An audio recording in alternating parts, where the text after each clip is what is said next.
કેમ છો ચાણસમાં? આજના બ્લોગમાં તમારું સ્વાગત છે। આજે આપણે જઈએ છીએ દ્વારકા દર્શન કરવા, દ્વારકાધીશના તમને બતાવું બ્લોગમાં।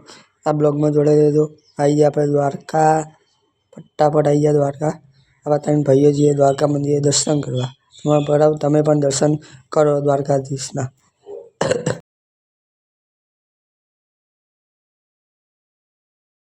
આ રીતે દ્વારકાની ગલીઓમાંથી જઈએ દ્વારકા મંદિર દર્શન કરવા। આ રીતે દ્વારકા મંદિર દર્શન કરી દો। જય દ્વારકાધીશ।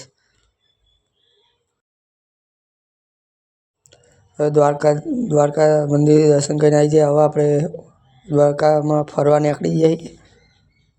આ ભાઈ ચોક વસ્તુ લેવું ભરાઈએ ઘણું ભરાઈ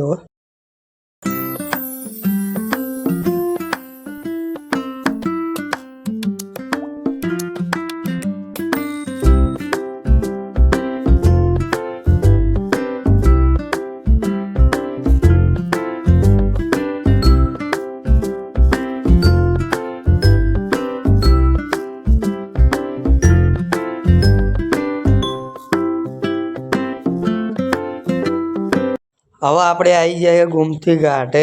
ગોમતી ઘાટે પગ રાખીને બેઠા છીએ। અરે મળો આ ગોમતી ઘાટ પાણી ચીવા ખાલી જો શેક નહીં શેન।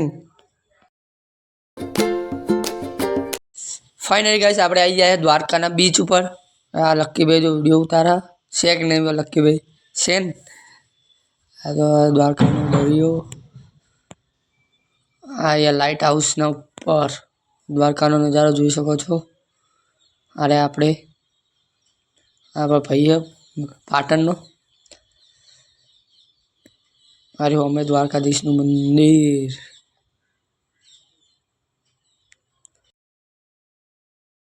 આ આપણે લાઇટ હાઉસના ઉપર છીએ તમે ખબર છે। ખાલી હવે દ્વારકા હવે આપણે જઈએ ભટકેશ્વર મહાદેવના દર્શન કરવા।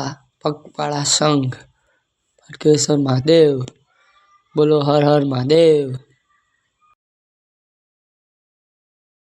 ફાઇનલી ગાઈસ આપણે પહોંચી ગયા છીએ ભટકેશ્વર મહાદેવ। તમને બતાડું બ્લોગમાં તમે પણ દર્શન કરજો। જય હર હર મહાદેવ।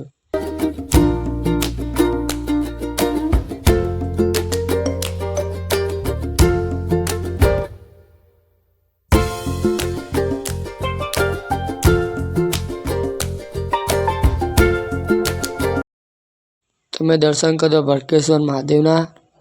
કોમેન્ટ પણ લખવાનું ના ભૂલતા। હર હર મહાદેવ।